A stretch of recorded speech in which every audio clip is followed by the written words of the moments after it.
And welcome, ladies and gentlemen, to GeekWatch, a subsidiary of the Monastery, the open bar of the internet. I am your one and only gaming monk, better known as Mildra. And with me I have 1, 2, 3 good brothers. Ha ha ha ha ha. We have the man who's just survived the craziest year in both wrestling and sports edutainment, and the man who is with me in embracing the chaos of my boys going far. Good brother Matty. Hello, sir. Your Vikings have a shot. They have a shot. Even if we got our ass kicked by Big Brother again. Yeah. Still leading the division though. Hey, you know what? Hell hath no fury like angry Aaron. Mm-hmm. Or Aaron. We have the man holding all the contracts, the dealer with all the cards. Good, and a man who could out lawnmow groundskeeper Willie. That is no joke. Good brother JT. Happy New Year, all. And the man guiding you through all of your anime and your manga dubs. Good brother Shades. Good to be back, my friends. First GeekWatch of 2023. Yep. How we all doing tonight? Happy New Year. I know some people may go, where's a certain bane of your existence? He partied too hard last night. Because when it's time to party, we always party hard. Yep. Andrew WK. The only Party, you better party hardy. The only exception to that is I am not partying anywhere near Party Boy. Oh no, don't do that. I wouldn't even do it in his heyday, really. Unless I'm in Roppongi. With the exception of if I'm in Roppongi, because then I'll be so drunk I won't remember what happened. Then again, we'll be so drunk we won't even know what the fuck happened. So, What possesses a man? What possesses man to take leave of his senses so recklessly? But, as of course, a happy New Year to everybody. We are ringing in 2023 in the way that only we can. Ooh! Completely alone on the internet. Speak for yourself. I had to put together a 4-hour show last night. By the way, if Airball's in the chat, fuck you. You jinxed it. It's not that I don't you like should have seen that coming, dumbass. Dude, I knew I was going for a 3-hour show. That was the point. We started at 9. I did not want a 4-hour fucking show. It's not because I don't like doing them. It's special. because they're a pain in the ass to do. You put yourself in that position, Matty. It was the end of your show. You knew you had a lot to talk about, especially with how crazy of a year it was. What the fuck did you think was gonna happen? I'm not surprised at all. Me neither. But it still doesn't help to fucking jinx it. Let's just get to tonight, please. Yeah. I know some of you are excited about posting about all those bunny girls, but technically speaking, it's not the year of the rabbit until the Lunar New Year. That's not for a few weeks. That's not until the end of January, folks. So anybody aggressively posting bunny girls at me, I have the horny bat on standby. And I've got horny gel prepped and ready to go. Let me guess. The horny bat goes to the balls, right? No, to the head. If like the boot really to the head. go to the balls, it hurts worse. No, because I don't want to create long-term damage. This joke is a swing and a miss. Yeah. I see what you did there. Yeah. Me too. Also, I just had to explain to Lady K why horny gel had to be prepped. Although to be fair, JT, you would know a thing or two about swinging and missing. You're a Padres fan. I never claimed to be a Padres fan. Bullshit. I am a fair, Get out of that one, JT. I am a fair weather fan at best. The rest of the year, I couldn't give a shit. Yeah. Next thing you'll tell me the Angels play in Los Angeles. I'm a bandwagoner. That's all. And yet, Oh, listen to that backpedaling. Listen to that backpedaling hard. I got nothing to backpedal about, you son of a bitch. we're breaking in 2023 with the first time I've managed to get JT triggered, and this time, and I didn't even have to show him the mud bowl. I'm not even trying. JT, denial's not just a river in Egypt.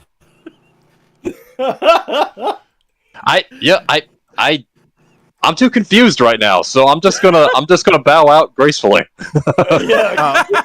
And yet, yes, Maddie, I showed JT the infamous Mud Bowl game. Nice. Which that gives him nightmares. Oh Lord. Mm-hmm. See, if for people asking, well, how do you trigger Maddie? And first off, you just show me a quote from any rando asshole on the wrestling front. You know, Jim Cornette, Vince Russo. By the way, this show is more over than Disco Inferno. Mm-hmm. The classics. Yeah. But when it comes to sports ball, I'm a Habs fan. Yeah, we were triggered easily, but I am the reasonable sort. I know we're in a rebuild. Mm-hmm. Though, if you do want to trigger a hardcore Habs fan, tell them they're in a rebuild. That'll get them started. And yet somehow Habs fans are less insufferable than Leafs fans. Because I've made it my rule. Leafs fans are going to continue to be my whipping boy the way Stephen A. has the Cowboys as his whipping boy. At least they have Steve Dangle, for better and for worse. Mm-hmm. But taking the chaos of 2022 to the side, we've already talked about it, and there are certain things of 2022 that I get the feeling I'm going to be talking about in the future. Oh boy, will I have the biggest shit post I've ever done for this channel. You'll know it when you see it, but if you've been paying attention to some of the stuff I've been discussing on certain social medias, you'll probably have figured it out. If you have, say nothing. But we are starting 2023 off hot, and with something that I had planned on doing in December, but then I got sick. So a whole lot of stuff had to get shuffled around because it took a bit longer than I had planned to actually get my fucking voice back. Mm-hmm. So it's late. It is late night, and that we always do these late at night unless we don't because time zones. But we have all been fans of certain programs late at night in one form or another, especially in our formative years, and seen them. Good old Generation 1 Adult Swim. and seen some of them have their declines, and that is what we're to talk about tonight: the life and death of late night. And Shades, there was a small part of me that was considering having you do a Johnny Carson style intro. Oh, Ed McMahon? Oh, Yeah. God. I did. You know, why do you ask him? I have a better Ed McMahon. I was gonna say, let Maddie have. We always steal the show at the beginning and norm of this time. Let Maddie have this one. All right, Come Maddie, on. give it to me. All right. From the internet, the GeekWatch with Mildred the Monk. This is Matty J along with Doc Severinson and the NBC Orchestra. Here to invite you to join Mildred and his guests, the Shades. JT, and some other dude from the internet who does some wrestling shit. And now, here's Mildra.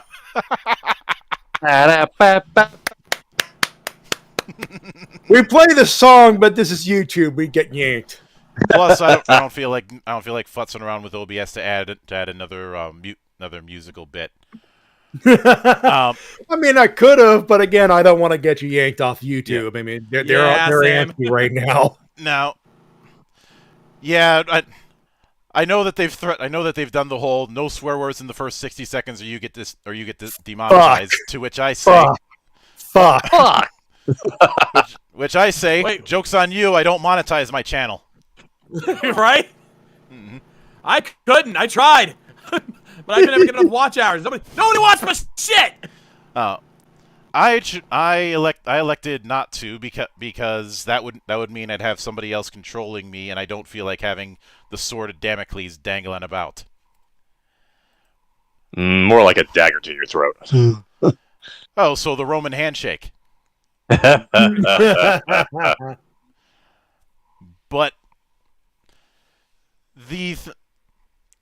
part of the reason I wanted to cover this kind of thing is seeing the changes between eras over the course of several decades. Well, hold on. First, let's maybe just for the younger viewers, maybe we should define what late night TV is. What we're talking about. Yeah, let's get that with skinny. that.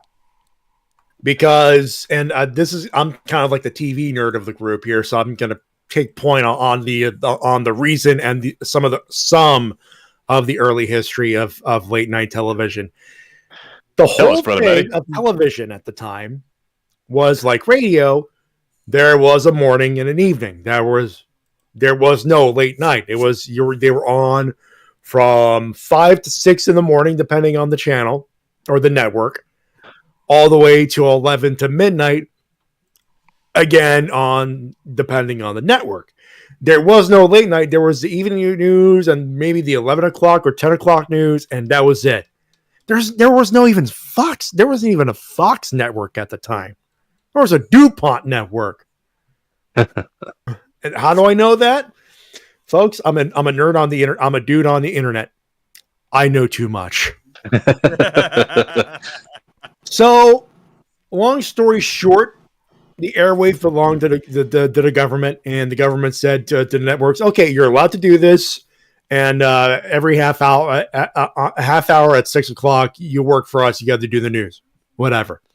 They would make their profit, however we need to do, and then they realized, "Hey, we got people getting more TVs. You know, not every home had a TV at the time."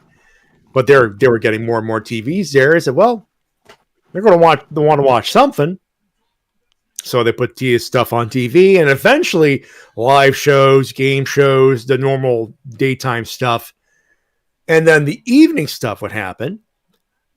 And then they realized, hey, what about those people who are night owls? What you want to give them something? Some people would do movies, play stuff, all that stuff. And then NBC decided, hey, we got a slot at 11 to 11:30, all the way, and we were just allowed to have programming up to 1 o'clock. We need to fill that slot, and from there, what became Tonight on NBC, or what would be commonly known as the Tonight Show, was born. Steve Allen was the original host, the announcer in Second Banana. Gene Rayburn. Yeah, that Gene Rayburn from the Match Game. Same guy. He was the original, the OG Second Banana. Now, Steve Allen, after a while, these shows are live, so at live every night for 115 minutes, like an hour, 45 minutes to 90 minutes, depending. So you're blinking a lot. Steve Allen decides, I'm going to do something else for a while. In comes Jack Parr, and Steve Allen does the sketches and all that stuff. Jack Parr turned into, okay, there's still some humor, still light stuff, but he would go full talk show. He would just do that. And again, 5 years on, and I'm not going to go into too much of the detail of the big details of that. You could do it for yourself, but he would have jokes, and Karen, and yes, Karen's existed back in the 50s and 60s. Karen would say, "Well, I didn't like that joke. Take him off the air." And of course, Jack Parr would go, "No, I'm. Don't, this is a joke. I will keep with that joke." Long story short, he left after he said, "Fuck this shit. I'm out." There was an era where people would host the Tonight Show, and then we got to Johnny Carson. Yipper. And I think it's safe to say that for a lot of people, even though there's been plenty of others, we kind of glossed over Ed Sullivan, even though Ed Sullivan was an 8 o'clock guy on Sunday. To be fair, so he was more prime time. Yeah, but Johnny Carson is kind of the prototypical example of what people are going to think of across generations.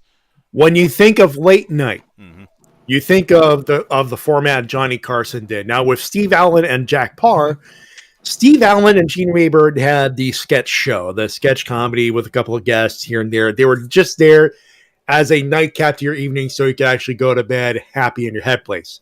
Jack Parr had that same thing, but was more intellectual. He wanted to talk to people. He was a conversationalist by nature. So he would have a multitude of guests on. He would try to make it as interesting as humanly possible. So Carson, what he did was a little bit of both. He put a desk there. Ed McMahon was the second banana. And he said, well, I'm going to do sketches. I'm going to bring some musical guests here every once in a while. And I'm going to bring on anyone who I'm interested in talking to. In short bursts, so it's not too long, doesn't bore you. Maybe some anecdotes to get people laughing.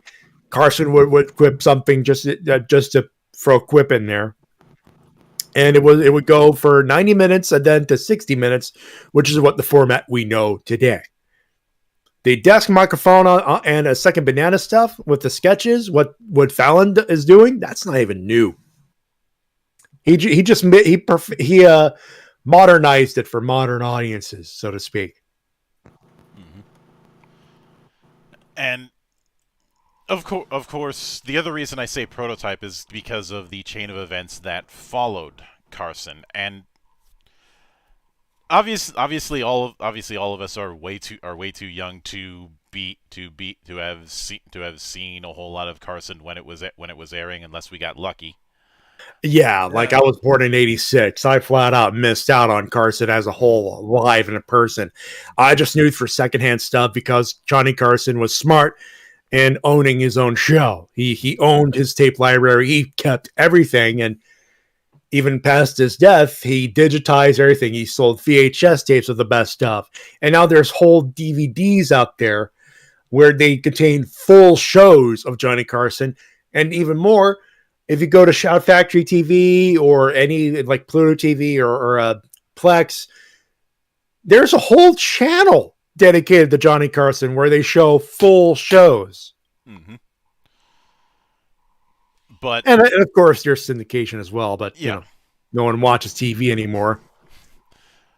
But where things of course get interesting, it was the war of who was going to be his successor when he started getting up there in years, and it was clear that he was on his way out.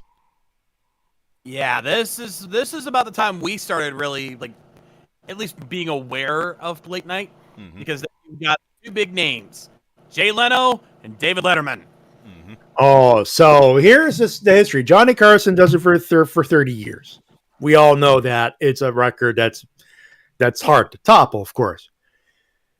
Now, there's a whole backstory on how this shit hit the fan at NBC the first time. I'll let you Google on your own. There's a whole TV movie, HBO movie, which Dave hilariously lampooned when when HBO aired that shit. But the long and short of it was Carson had control when they expanded the time slots to go beyond midnight again. Carson said, "Well, no, but you know what? Let me pick who goes after me." He had brought on both Leno. Leno had been the quote substitute teacher of late night, so to speak, the guest host, and Letterman, who had a failed morning show. They said, well, okay, that format isn't working in the morning, but what about late night? In fact, that's how late night with David Letterman started. It was just literally Carson saying, pick that guy. And NBC went, okay. Pretty sure that's how the conversation went, but, it's hearsay at this point. I'm not going to put words in people's mouths. Now, cut to 93, 94, where Carson said, all right, I'm done. Thanks for all the cheese. He bounces out, and by some back deal where Leno's contract was coming up and CBS wanted a late night guy, NBC says, okay, if we sign you, the minute Carson leaves, you get a spot. What about Letterman? As you can tell, Letterman, who had been working late night for over 10 years at that point, not too fucking happy. Yeah, I'd imagine so. You basically got cucked by the new guy. Or by the new guy's manager, depending on which story you believe. Yeah, and obviously with these kind of stories, there's a whole lot of contradiction and a whole lot of hearing things secondhand. So you've got to take certain things with a grain of salt. But it is again plenty of reading and video material for you to peruse after the fact. But I believe long story short, the decision was NBC was we signed Leno. We're going with Leno, and Letterman went, well, if I'm not gonna get 11 o'clock, fuck you. I'll go somewhere else. And CBS, what? We got a buttload of money at 11:30. Letterman went, I'll take it. Though, I think in the aftermath, the two of them didn't speak to each other for years. Decades. Try decades, Monk. Like can you blame them? No. As somebody who keeps a book of everybody who's slighted me, no. I can never pass judgment on somebody holding a grudge for years or even decades. Now, from here, the best way to put it was Steve Allen and Gene Rayburn started it. Jack Parr added a level of class to it. Johnny Carson put the mold and outright perfected it. Dave and Leno inherited the late night, however you want to put it. Leno didn't go to do anything better. Like in his own words, he always thought he went to Carson would go, when it's time to silly, do silly jokes. When it's time to be serious, you do silly jokes. If it's serious times are serious, you do silly jokes. When times are silly, you do serious jokes. Like Leno was the kind of guy that just said, okay, let's not rock the boat. Let's do it the way I would do it, but let's go for the common denominator. And Letterman basically classed up his late night show. His late night show was just, well, had a little bit more class, a little bit more broad, but it was still late night, except it was just late show. I remember when I was doing prep for this, I came across a really old interview when the discussion was made about whether or not he would have to change his style for a wider audience because of the time change. And even back then, he said, I don't feel like I'd have to change my style for that. I just have to present myself and present the style that's gotten me to the dance. I'm paraphrasing what he said, but that was kind of his attitude. there were videos, like there were rumors, and of course the HBO, the HBO movie, The Late Shift, alluded to the book where he would say, "Well, I could," when it with the idea of inheriting the Tonight Show, as well, I could change it. Like I could change my act. I could class it up. I'll bring up wider guests. Obviously, with Late Show, when he realized, the NBC was going to say no. Well, you know what? Fuck you. I'll go over the way I'll win over the audience by being myself. And for a while, he did. And of course, Leno got what's his name, Hugh Laurie or something like that. Someone fucked something, and he went on tonight to the night show, and the ratings went clearly Leno. Oh, I think I know. No, it wasn't Hugh Laurie. That's the house guy. No, yeah. Yeah, that's not Hugh Laurie. No. It'll come to me. No. No, we're talking about something else. But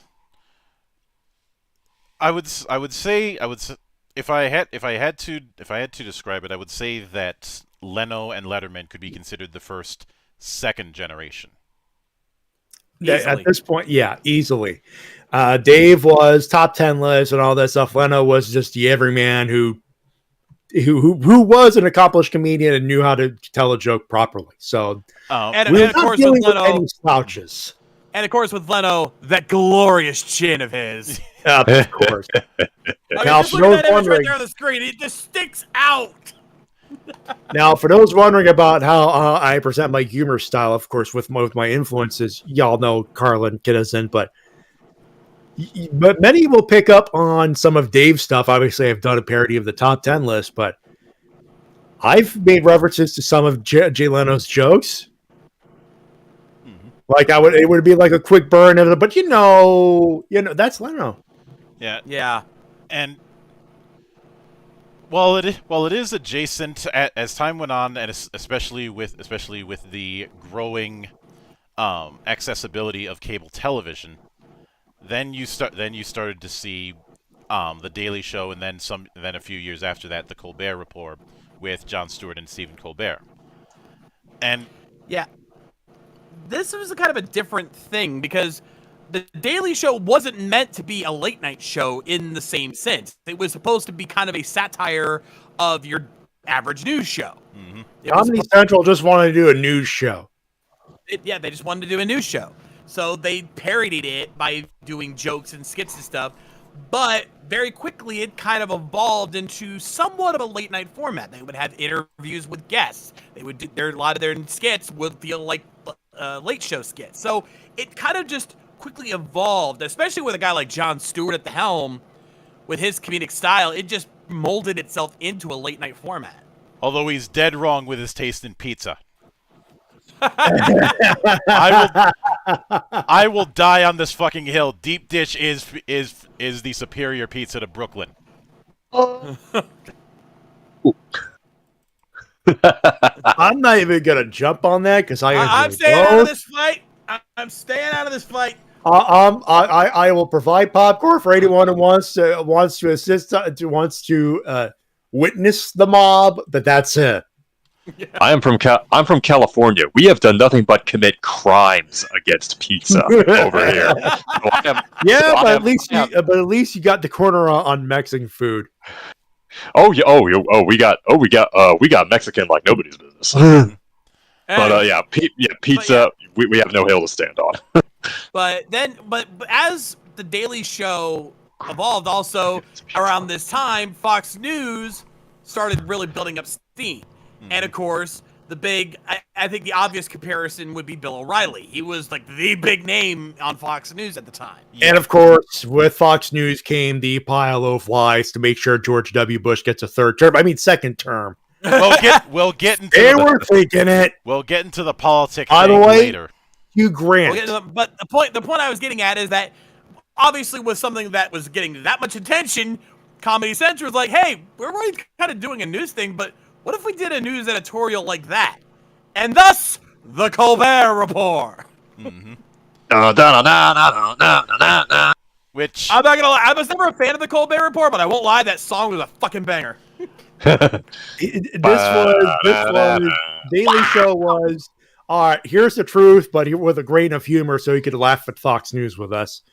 Colbert was okay. So we weren't subtle enough. Okay. Pretty much. Colbert. Pretty much. I wasn't a stranger to either of them. I will admit my first exposure to Jon Stewart was Half Baked.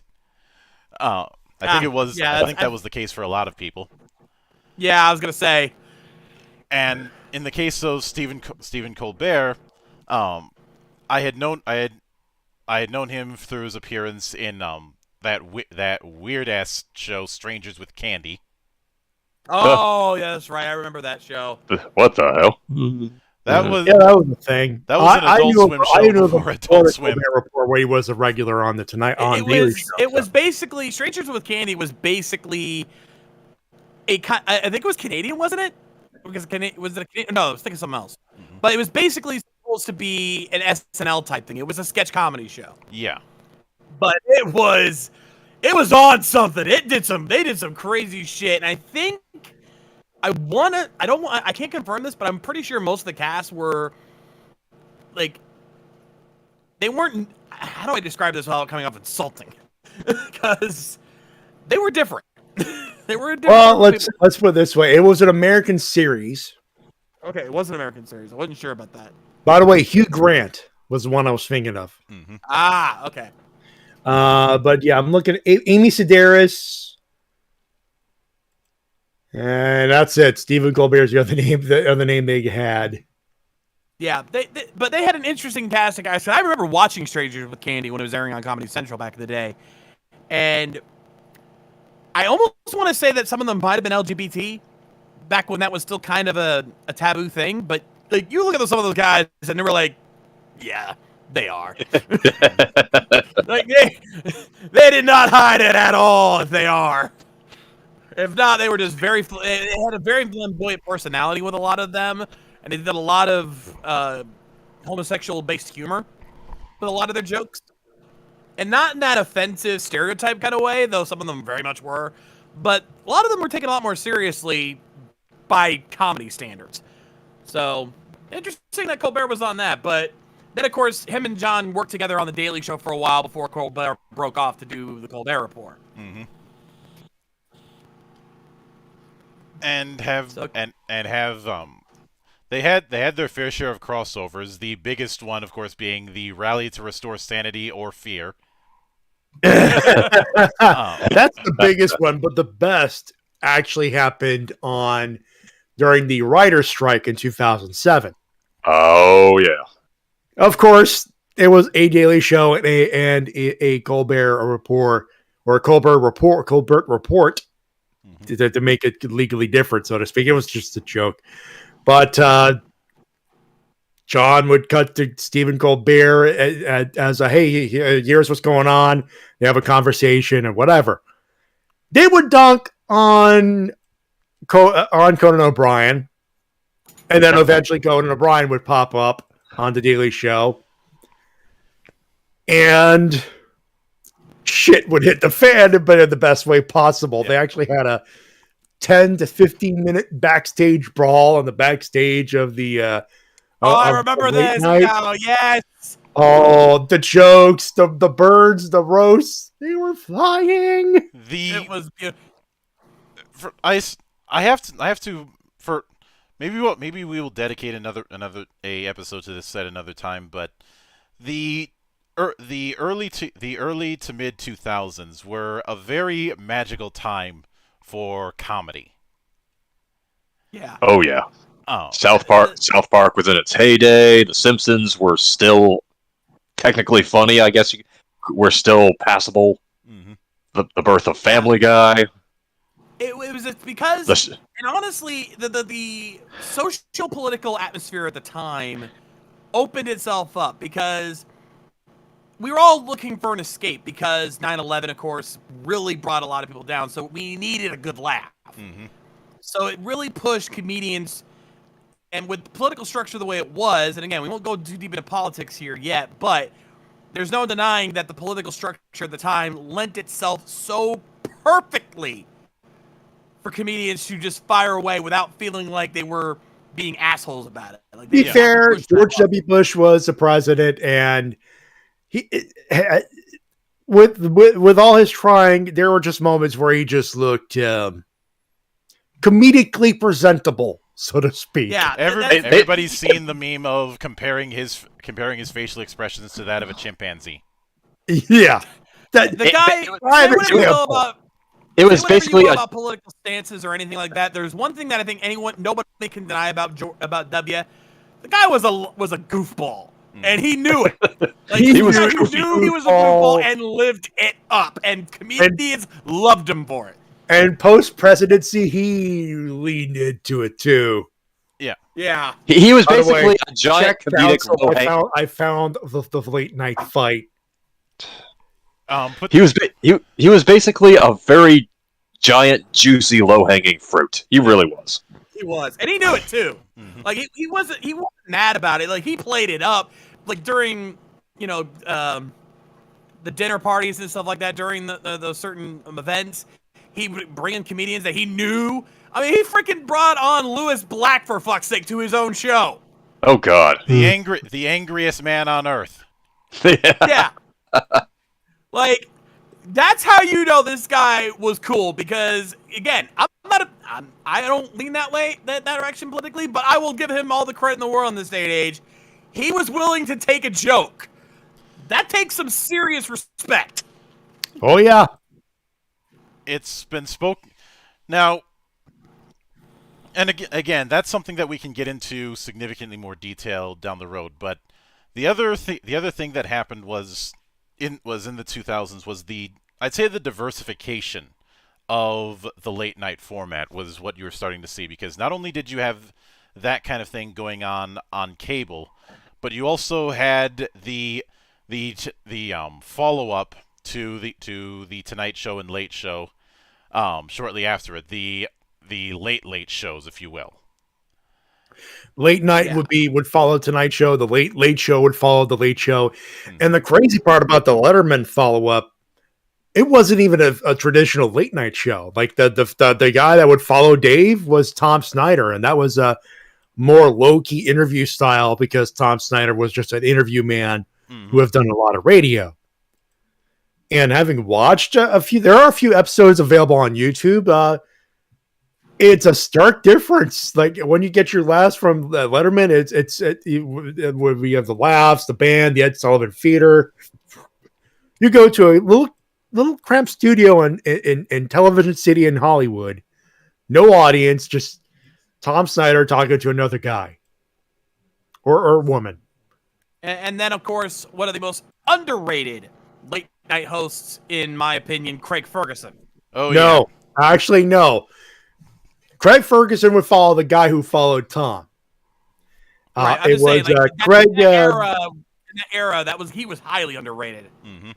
Yeah, the guy before Craig Ferguson, who was Craig Kilborn, who they brought They brought an audience, and they brought us very small, dinky set. And if you could, again, there's a few clips of Craig Kilborn's run on late night. If Ferguson is underrated, so is Kilborn. He had a couple of good running gags going. Oh yeah, I definitely got no love lost for Kilborn. I remember him during his run a little bit. He was fun. Ladies and gentlemen, look carefully for Craig Kilborn, and out comes play that funky music, White Boy. Mm-hmm. But Ferguson, I remember having some of the best jokes during his time, and this was after his successful run on the Drew Carey Show. Yeah, he already established himself on the Drew Carey Show as the boss, and now here he is doing this late night show, and he was fucking hilarious. He had some of the best stuff, and because how late it was, nobody saw it. The way I describe it is, if Dave took the late night format Johnny Carson did and subverted it, but kept some of the rules intact, Craig Ferguson did whatever he could to break every unwritten rule of late night for a comedic purpose. Even I'd say one of I'll get into this in a bit more detail, but that was the other thing with this era was taking what was the established formula and finding ways to tweak it, basically see how much the format could be stretched. Ferguson just went to an extreme. Mm-hmm. And I'd like he would have a robot second banana. I'd say given what and never mind the fact they had Shadow fucking Stevens as an announcer that probably would have played off. Nope. Robot dude. But again, it became about how far we could stretch the concept, and of course, I'd be remiss about talking about this era if I did not bring up Conan O'Brien. Yeah, I put him on that screen for a reason because I think we'd get in trouble if we didn't mention him. Yeah. He Especially was with an Easy. unsung hero of that era where the slow rise of Conan O'Brien. Like, everyone knows who he is now. He's super popular. Everyone loves him. But during that time, he struggled to get noticed.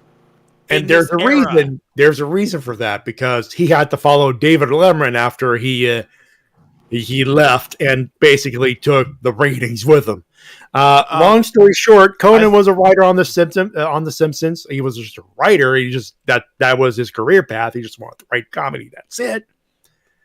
And NBC went, eeny, meeny, miny, you. I thought the funny thing, the reason why I say he kind of part of the reason I say he kind of got screwed over is when Leno had one of his moments where he wanted to dial back for whatever reason. And NBC didn't want to lose him because the affiliate. So they put him on a prime time. They put him on a prime time show. Okay, let's dial it back here because we got to give Conan some props here. Mm-hmm. Same thing with Kilborn and especially Ferguson. He just wanted to have his own kind of fun, and he was allowed to do that. But so yeah, and then of course, in fact, he got popular. Basically, this started back in 2004, where Leno wanted to dial back and said, well, you know what? I think NBC wanted to dial back things. And you think Conan will do it? I said, yeah, I'll do it. Go to 2009 where it's time to go and Conan's ready to go. Hey, I got the Tonight Show. Cool. Leno was starting to have, I don't know if the word second thoughts is worth it, but close enough, right? Mm-hmm. He caught the bug again. He's like, I think I want to keep going. Mm-hmm. He wanted to ride it until the legs fell off. It didn't take long. but at that time, from what I recall, Conan was already on his way to doing the Tonight Show, but Leno wanted to keep going, so the compromise was Leno getting that primetime slot and Conan getting the late slot. But the problem was you have the age-old issue of jumping after Vicula. Yeah. Long story short, NBC said, okay, well, when the primetime thing failed, but they needed to keep Leno because Leno had a pretty steep penalty clause if he got let go compared to Conan's penalty clause. I think Leno was 100 for 1,000 and Conan was between 30 and 40 million, depending on who you trust. Mm-hmm. The basic gist of it was Leno. It was cheaper to keep Leno around, but they wanted to keep both around. So Leno, the NBC went, well, the affiliates want Leno at 11:30, so we're going to give him that. And they went to Conan and went, Conan, you're going to be midnight. And Conan would go, well, that's no longer the Tonight Show. That's the Tomorrow Show. Basically, Leno wanted to stay. Conan wanted to stay, but Conan saw, look, this ain't going to fucking work out. And Leno, and of course, NBC went from take your time to, and Conan decided, you know what? Fuck it. I'm taking my money and leaving. Fuck you. And jumped ship over to TBS. That's where he started to finally gain some ground because he had a new audience to reach out to, and he was able to do things his way. He didn't have to conform to NBC's rules, he could conform. TBS's rules were a little more lax. There was And also he- the fact that I'm not sure if this was his call or TBS's call, but it was an interesting thing to cut down the runtime to only being. I think instead of it being an hour show, he cut it down to a 30-minute show. Yeah, it started out, I think, for the last few years, it was just a standard format, 1 hour. Then it got down to 30 minutes. And then Conan just decided to wrap things up and do his own thing. And that they got the finale, which, considering the amount of hard work he put in, the finale did not do the show any justice, unfortunately. Although there is one line from his exit, when it comes to his exit from the Tonight Show, that I think is still going to resonate with people, and I think is still relevant today, and that is, "Don't be cynical." Yeah. Yeah, and that's kind of something we're going to be seeing a lot more going forward. Is that Conan was never a guy that was cynical. I mean, he was self-deprecating a lot. He loved to pick on himself all the time. Which is He probably and Dave had that in common. They when it's time to be self-deprecating, they had no problem being self-deprecating. Yeah, Letterman had no problem being cynical when the time called for it, but just kept it to, hey, let's just keep it silly as possible. Leno was kind of the same way. Just, okay, this is silly. Let's laugh at it. Daily Show with Jon Stewart was a cynical approach, but only pointed it to cynical. It's time to be cynical because otherwise these guys are going to get away with the bullshit. Colbert was, let's make fun of the bullshit. Everyone else had their own level of cynicalness, but it was never overpowered by cynicism. It was an element, not the main course. That's it. Exactly, which is how it should be. But Conan never really went that far with it. He tried to stay just mostly silly. And when he realized that the political structure, the political atmosphere was getting too cynical to the point where he wouldn't have been able to keep doing his show without going cynical, he just veered off course and decided, screw it, I'm just going to do other shit that I think is funny. He saw that the landscape for late night was leaning more cynical, which that's not where he stepped into. Like he knows cynical is part of the menu, should not be on in the main menu. And then again, his style was always silly. I think he had in mind the people who are going to be watching his show are going to be the people who are drunk/stoned. A lot of puns. A lot of puns. I've referenced him more than once, especially when I did the "in the year 1 billion" gag for Journey Through the Ninth World. In a year 3000. Oh yeah. Oh, yeah. Year 3000. And you had the impersonations, and you had his frequent absolute demolishings, courtesy of Triumph. Yeah, Now that's where the the cynicism came from. Triumph, the installed comic dog. Yeah. Oh, now Lord. I did want to point out one critique I always had of Leno, something especially of reflection, is that when he found a target, he didn't let go. And most of the time that's good, but there was one target where he probably should have let go, especially in hindsight. Monica Lewinsky. Oh, no. This dude, when every other comedian had long let go of Monica Lewinsky, this dude just kept taking shots. Shot after shot after shot after shot. He ran that joke far past it into the ground. Folks, And looking back now, folks, if you wonder why we run jokes into the ground, we know when it's dead, it's dead. He never stopped. he didn't. He just kept, even in his final days, he was still cracking jokes at Monica, long after everyone had pretty much said, dude, let it go. And In other words, he needs to be like Elsa. I heard don't know if you that.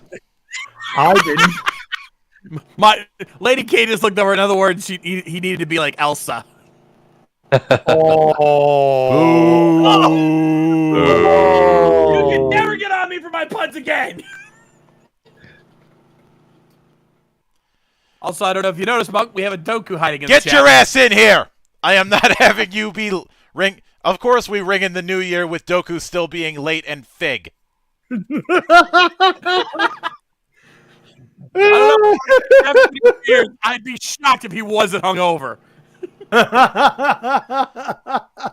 even for Doku. yeah, but with Wait. Doku? Holy shit. okay, now he's just fucking with me. Well, it's Doku. What the fuck do you expect? Yeah, with friends Anyway. like mine. Hey, I if it don't looks need like a duck and it walks like a duck, you're a fucking duck. Stop it!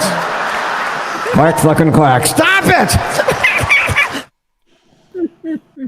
But, and of course, then things get even more complicated because obviously a lot of those people who made their name in the 2000s, they eventually wanted to do other things, and unfortunately, the people who replaced the replacements, this is where things get complicated because Letterman obviously got replaced with Colbert.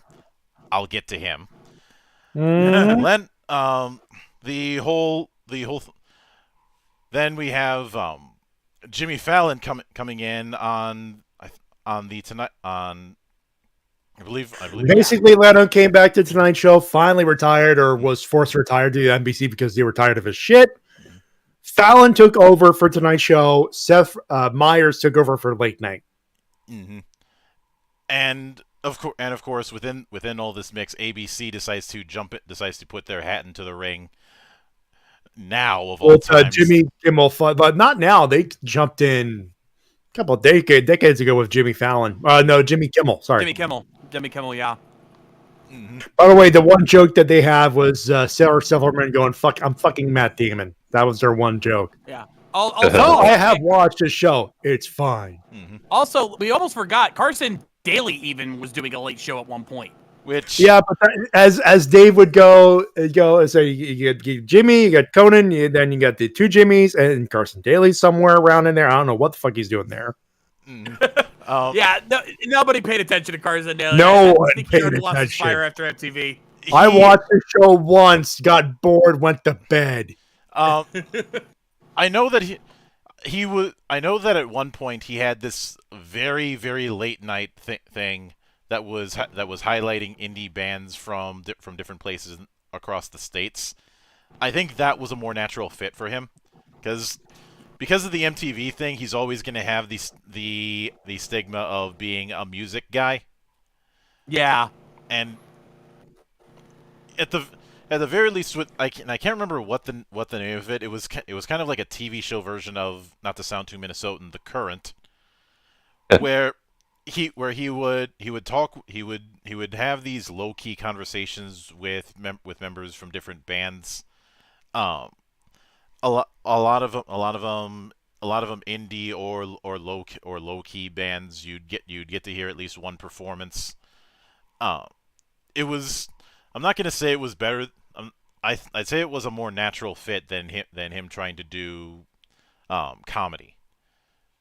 Not every guy who's funny can do comedy.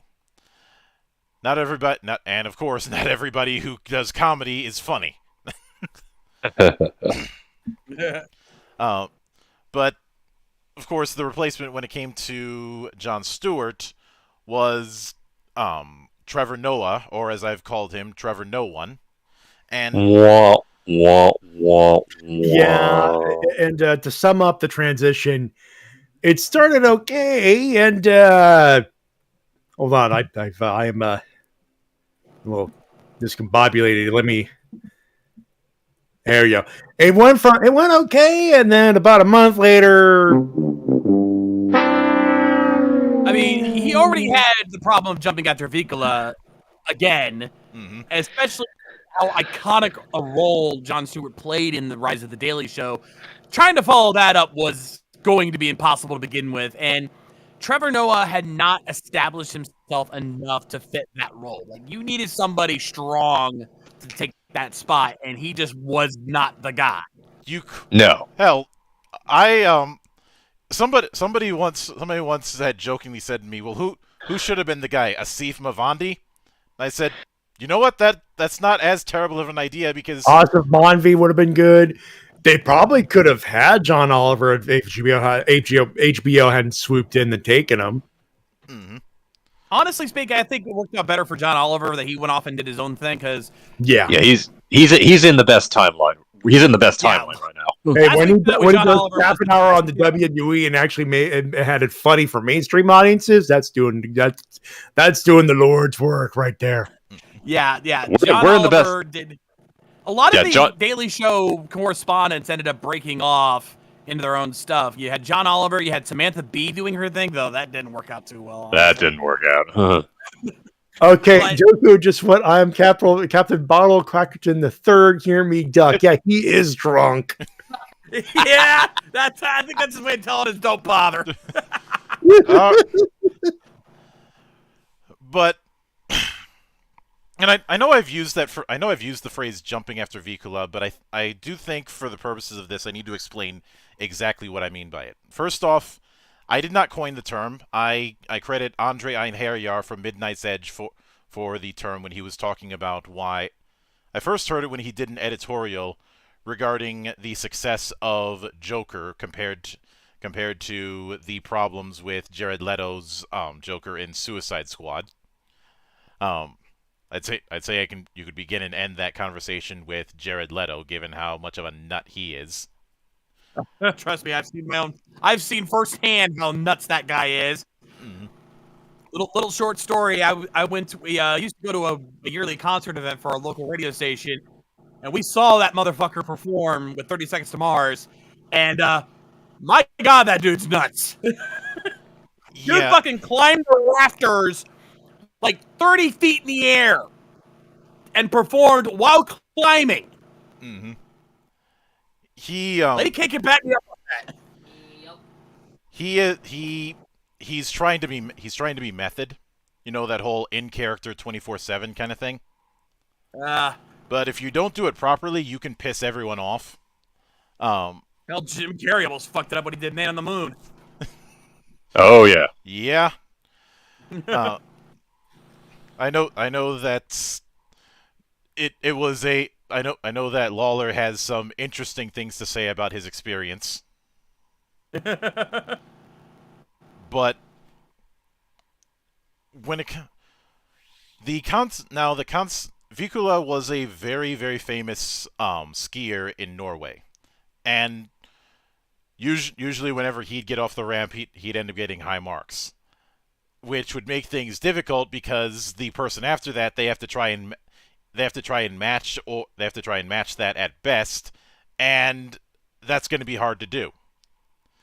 So your base jumping after Vicula is when you have somebody coming up after a well-known thing comes around, and the inevitable comparison happens. Even if you don't intend to, you will always make that comparison subconsciously. Yeah, no matter how good the follow-up is, you can't help but say, is it as good as the guy before? Because the guy before was so good at it that anyone who follows after it is automatically going to be seen as lesser than. Sometimes you can overcome that.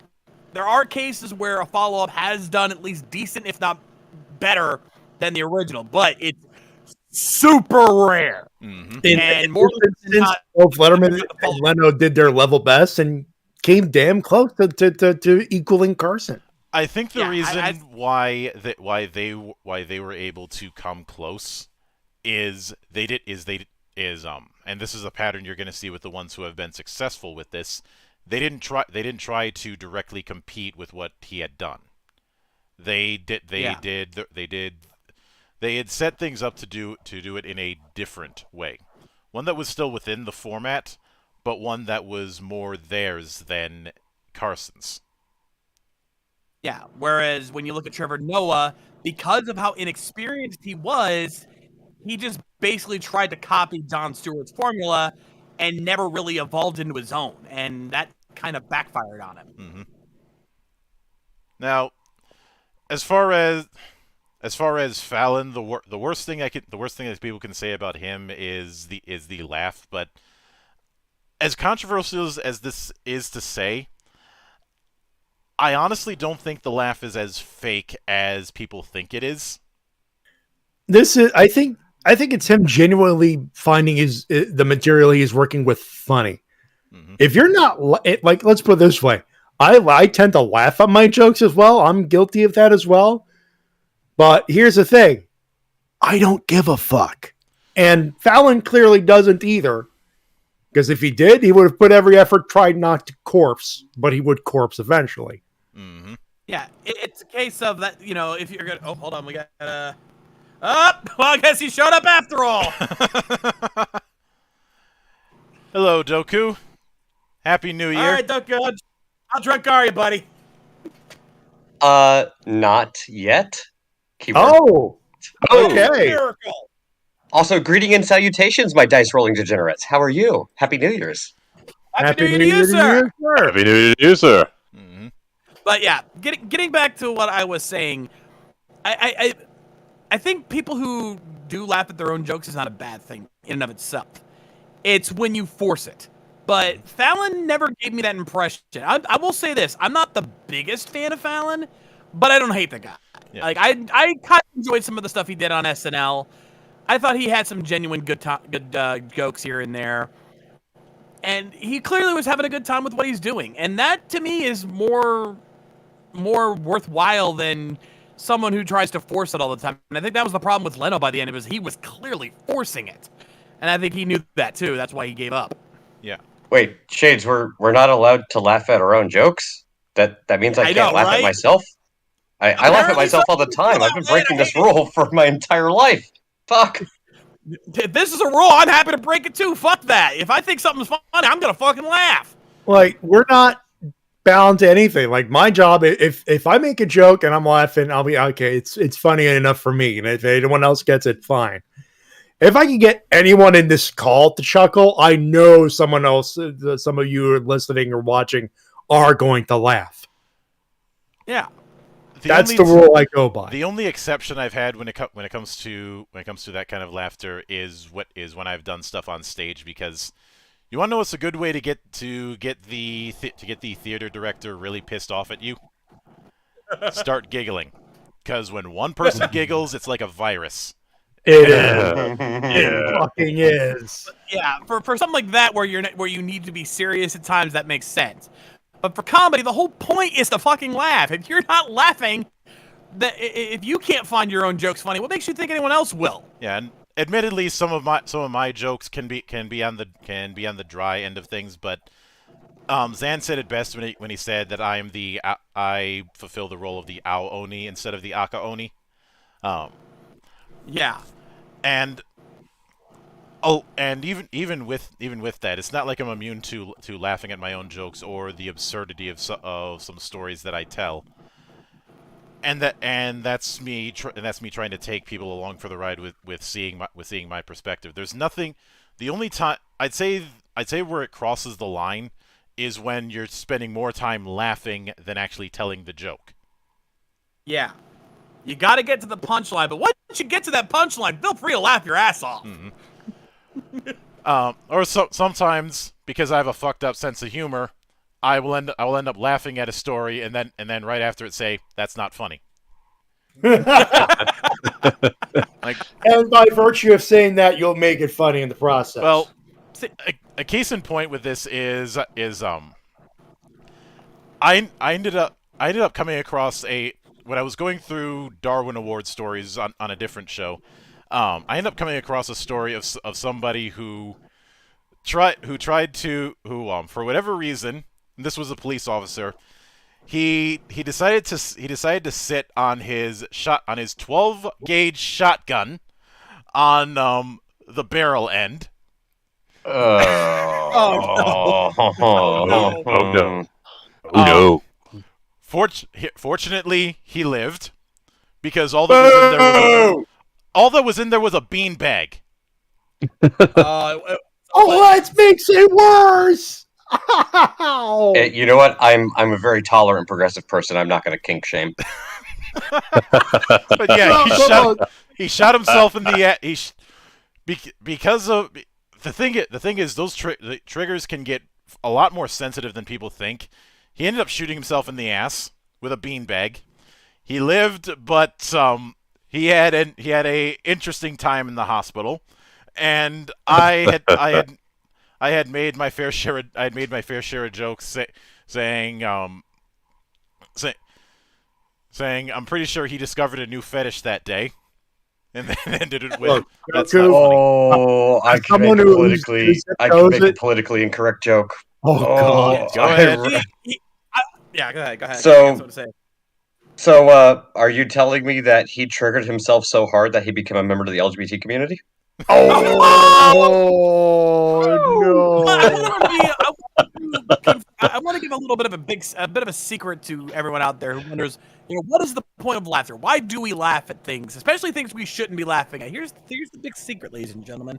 Laughter is an involuntary reaction. When you have no idea what emotion to convey at a certain event, all you can do is laugh. Mm-hmm.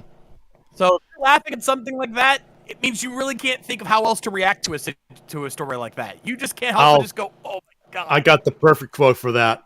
Titus. Laughter, absolute terror, fine line. Yeah. Sometimes that's really, when you can't even convey proper terror, all you can do is laugh at the insanity. Mm-hmm. So yeah. Oh shit. Shade, you're right. I just found the fucking secret formula.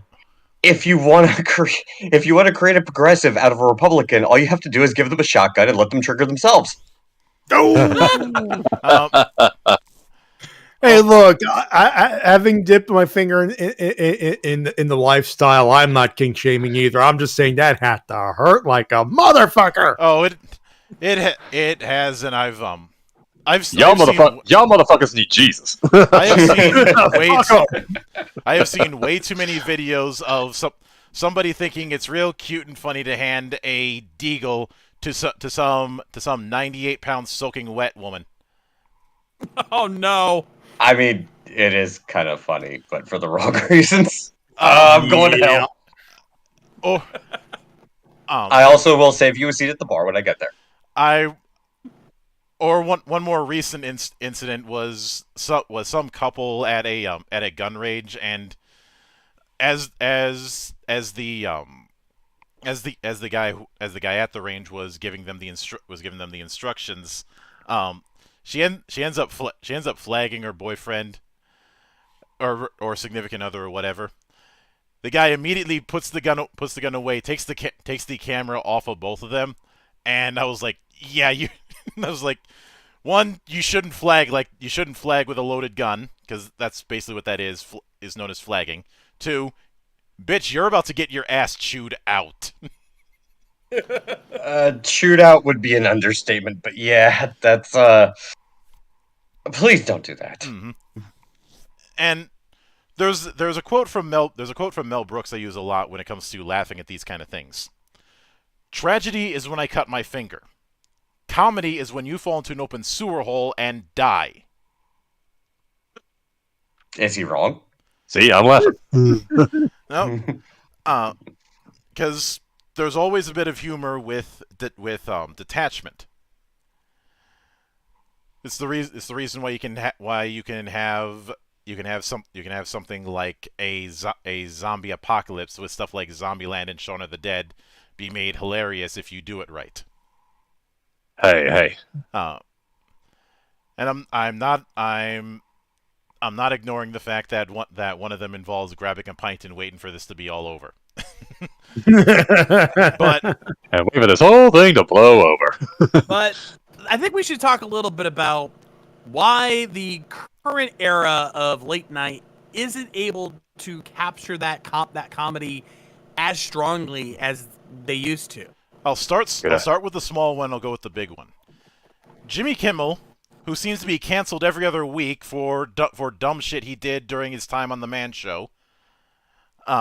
Which, by the way, for the record, if you're trying to cancel a man over something called the Man Show, you are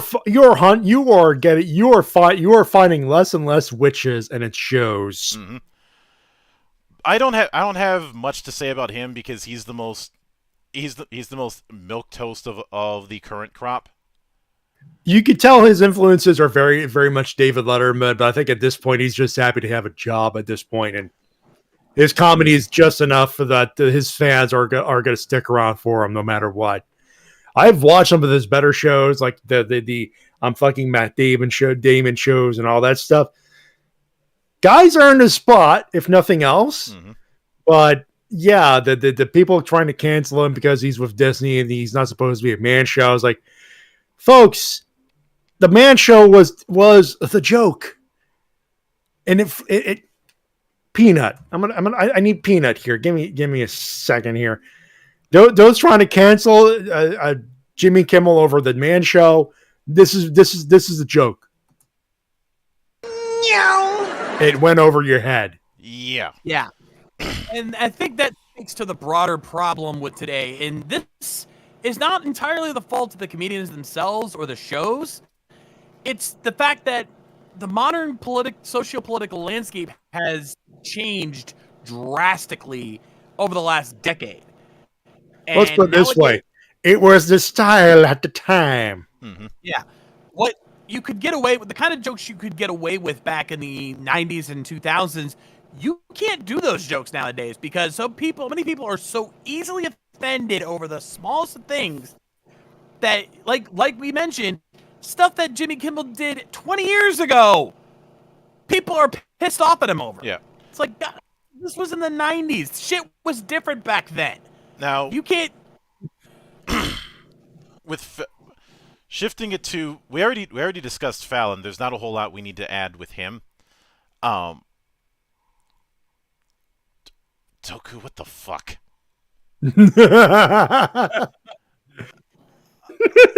I ain't reading it. Moving on.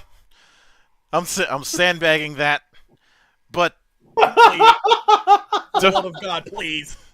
But of course, with Trevor No One, first off, the big problem was when it was announced that he was going to be taking over. I think the big question a lot of people had was, "Who the fuck are you?" Yeah.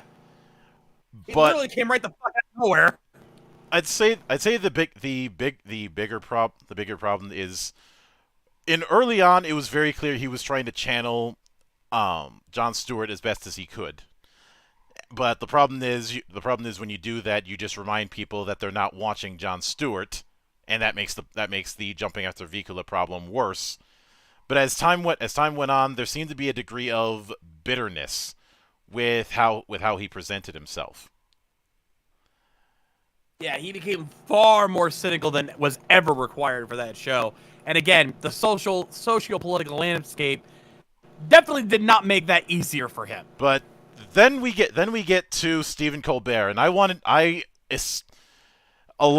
of the critiques I have are specifically aimed at him because I find it fascinating to decipher how someone can go from how well they did with the Colbert Report with how cringeworthy I find Stephen Colbert on The Late Show.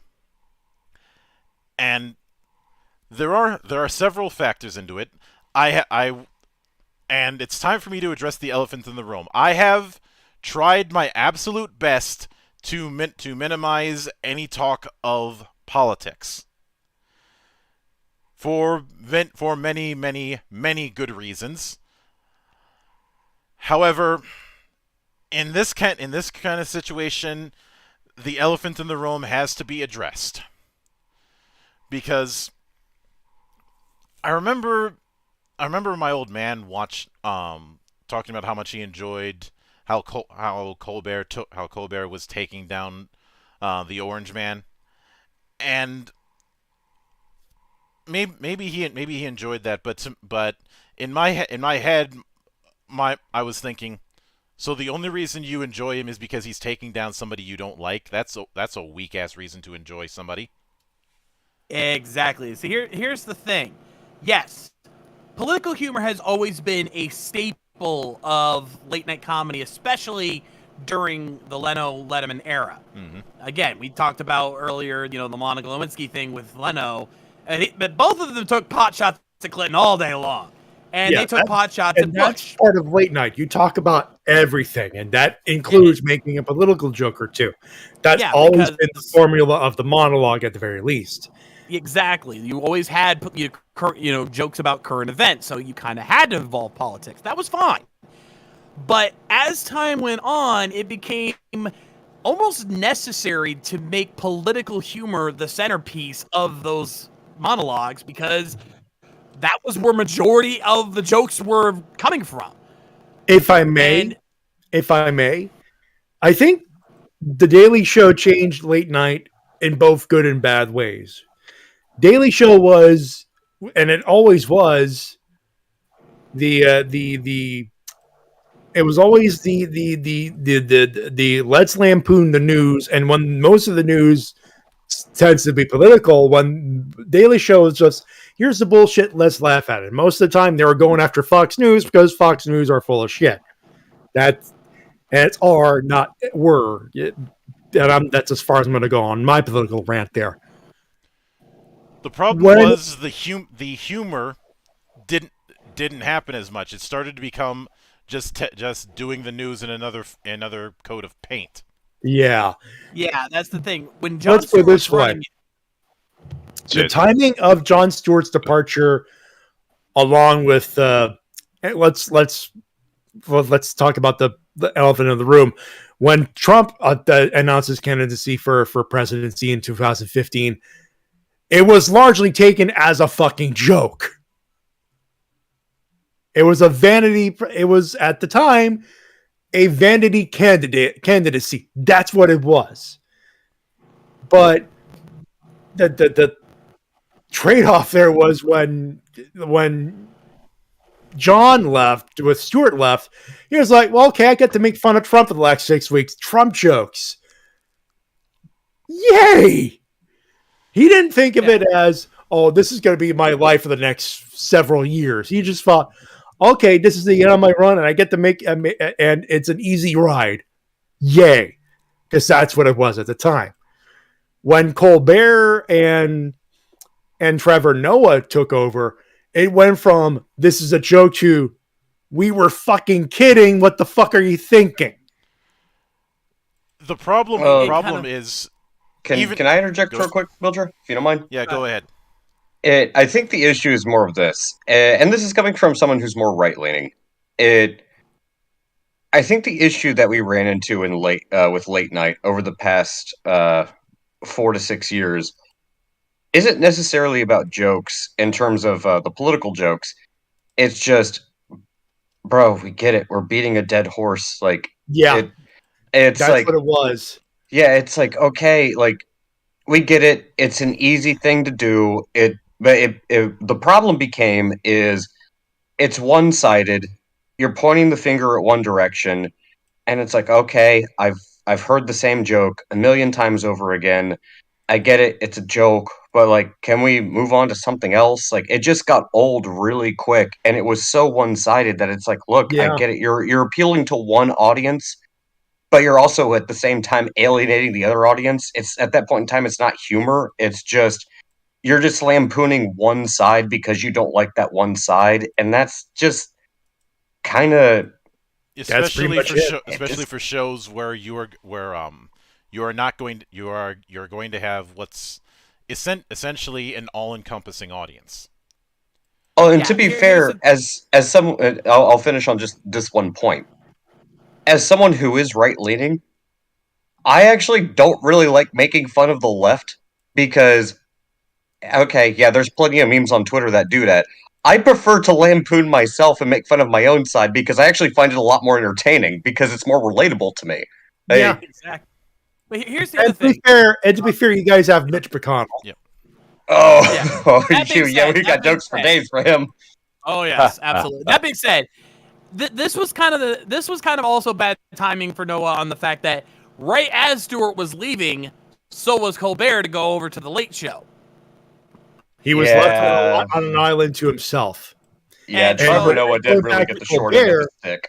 Going back to Colbert, he just went to what worked for him at Comedy Central. Not Let's Yes. not necessarily. not entirely, Not but this is really. a generalization. Yeah.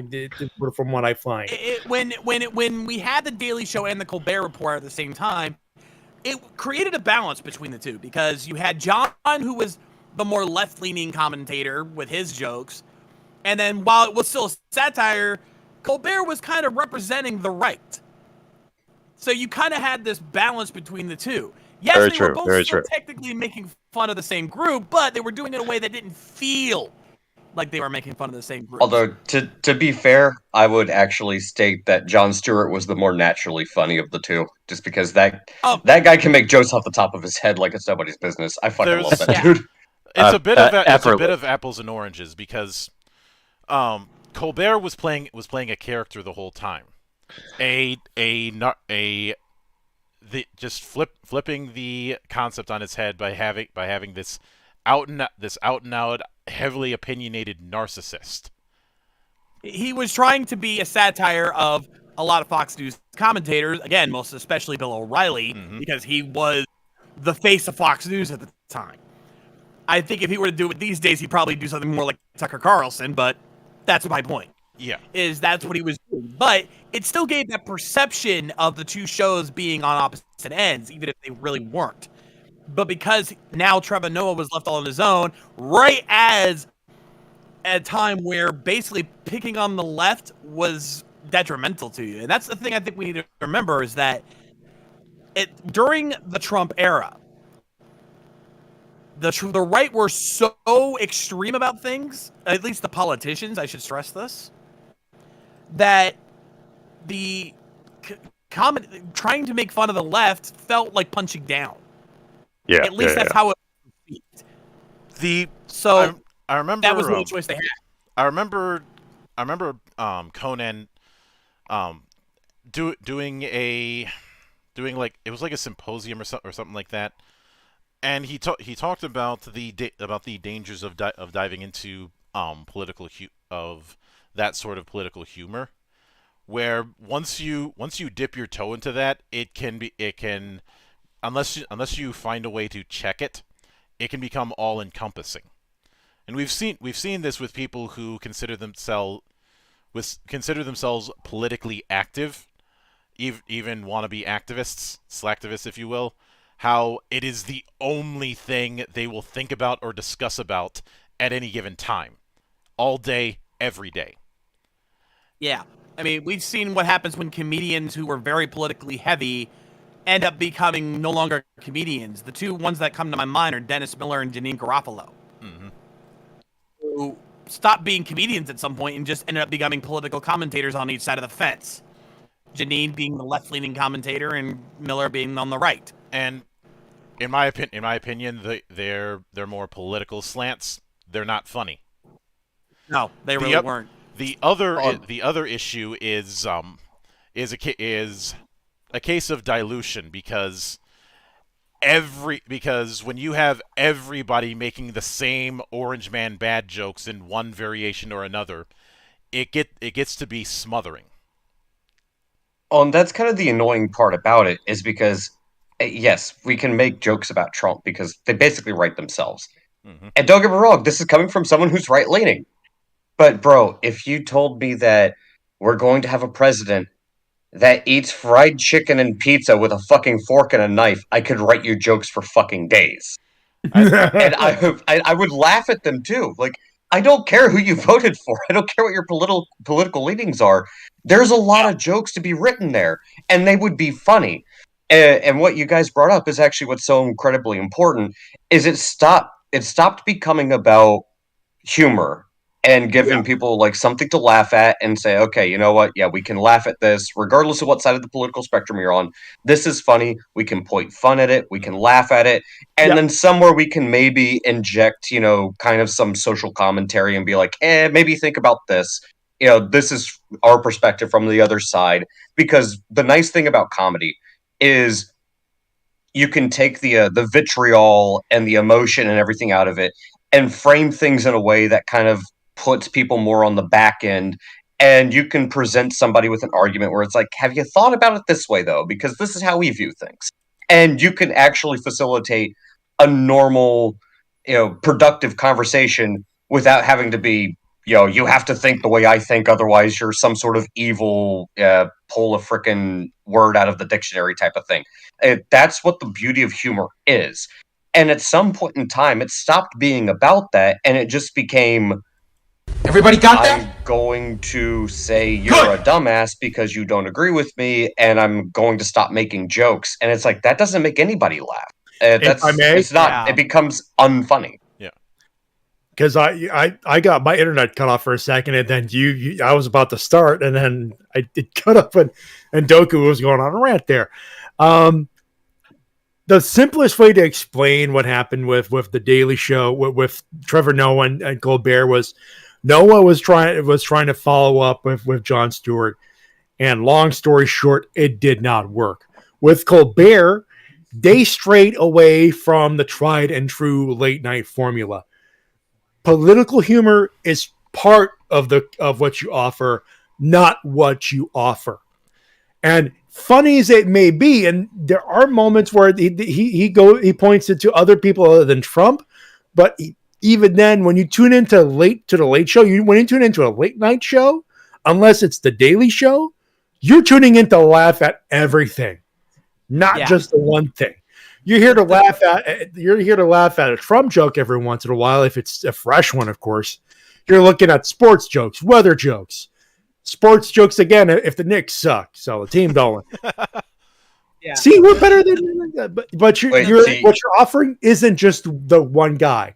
The problem with the Late Show is with Stephen Colbert is it stopped being the Late Show with Stephen Colbert, and it turned into the Daily Show with Stephen Colbert on CBS. So what you're telling me is they started making jokes about 2 scoops of ice cream, but they never went up to 3. Essentially, yeah. The thing is that when we're watching comedy of any kind, we're looking for an escape. Mm-hmm. We're looking to just get away from all the chaos and madness that's going on in our fucked up world, and we're just looking to laugh for a little bit. But the problem was that they couldn't do that anymore. And honestly speaking, it was a catch-22. Because up until that point, they could get away with having a good mix of jokes. But in this day and age, they couldn't do that because the only jokes that were really viable were those political jokes. And thus, they were forced to keep on those jokes, even though the jokes were dead, buried, and burned. And I believe years ago, I issued a warning. Whether it at the time I said whether it ends in 2020 or 2024, the Trump thing is going to end at some point, and all the people who have been using that as their joke cash cow are going to be left holding the bag with nothing to work with because they've been doing nothing but that one joke for 4 to 8 years. Looking at you, SNL. Oddly enough, CNN should want Trump to come back because when Trump was actually president, their ratings were actually doing really good. Regardless of who you voted for, I'm not gonna lie. Like, Trump was actually really good for ratings. Oh yes, he technically was actually. Given the amount of people that they've laid off, I would bring up the amount of people that CNN has laid off in the last 6 months, but I've got a better joke for you. CNN Plus. Only lasted 3 weeks, and they blew $500 million on that thing. Oh. All right, you know what, Mildred? I have a challenge. Okay, I'm listening. Do you think I could actually convince the internet that if you put 2 scoops of ice cream on a piece of pizza, you're a Nazi? Oh wow! Yeah, I would actually buy in on that bet only because I know it could actually happen in this day and age. Because you can convince people of anything in this day and age. Let me raise you one. Spread those words on the internet, and someone might actually catch that. I give it about 3 weeks. let me raise you on that one. Maybe we can start a mimetic virus of if you don't put ghost pepper on your pizza, you're a Nazi. Just so I can watch a bunch of people squirm as they make their pizza way too The spicy. ghost pepper on your pizza challenge. That's gonna show up Some on. men just All right, want to you know watch what? the world. Here's what it's gonna be because we can play both sides of the coin on this one. If you don't put ghost pepper on your pizza, you're a Nazi. But if you don't put ice cream on your pizza, then you're a communist. You know what? I'm down with that. I'm down with that. Let's fuck over both sides just to be a dick. Yeah, and yes, Popcorn. and yes, the line is true. Some men just want to watch the world burn. I'm pretty sure you guys would have figured out I am one of those people by now. Why do you think I said the line? But I've said it before. I'll say it again. I'm glad you're my friend and not my enemy.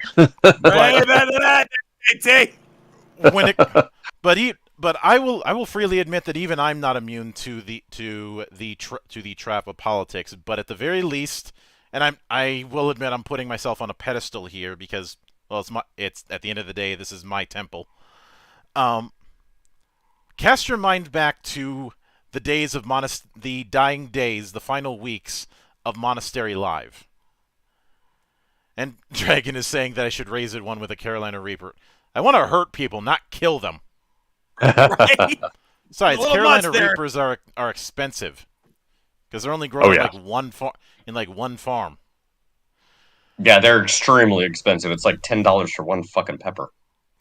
Because the means to get it is a whole lot of crossbreeding, and crossbreeding takes a shitload of time.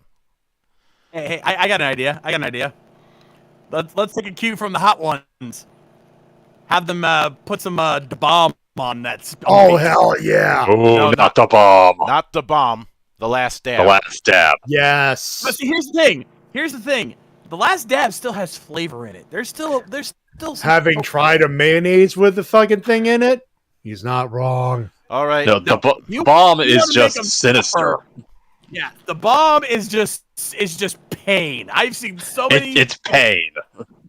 So many of the guests on Hot Ones would rather eat the last dab than the bomb because the bomb is just pure heat and pain, whereas there's at least some flavor left in the last dab. Mm-hmm. But getting back to what I mentioned, let's cast our minds back to a few years ago during the last few episodes of the Monastery Live podcast. We have to. We do because don't worry. Believe me, this is just as hard on me as it is on you. But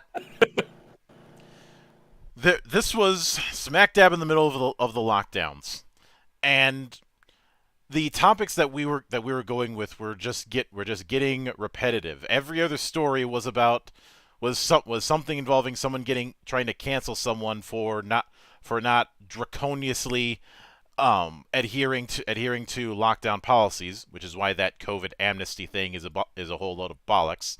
Anyone who says that that there should be a COVID amnesty of forgive and forget all the shit you did during the lockdowns, sit and spin, bitch, because all your names are in the book. Mm-hmm. But I remember after that, Shades had mentioned that he was dealing with political burnout, and truth be told, I was as well.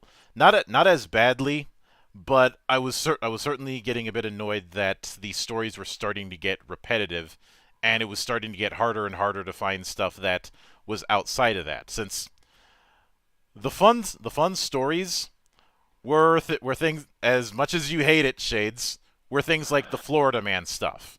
Or the stuff that we'd cover that would otherwise be on what the fuck is wrong with you, or the dark. Yeah, no. I made the joke of I hate my fucking state, and I still do to this day.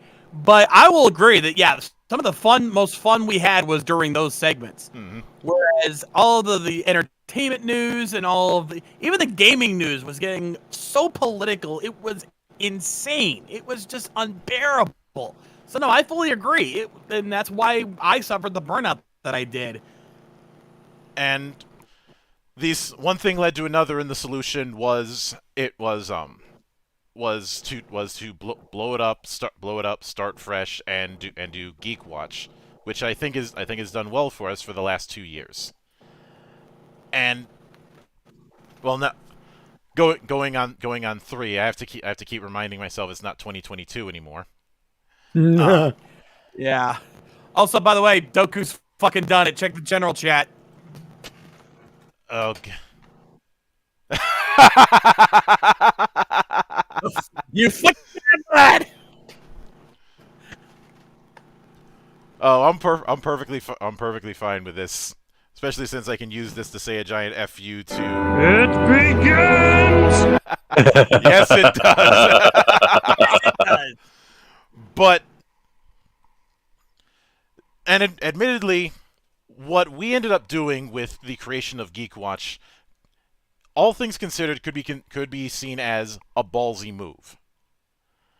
Because we were and I'm not saying this in terms of a views thing, but it is very hard to drop a habit like that.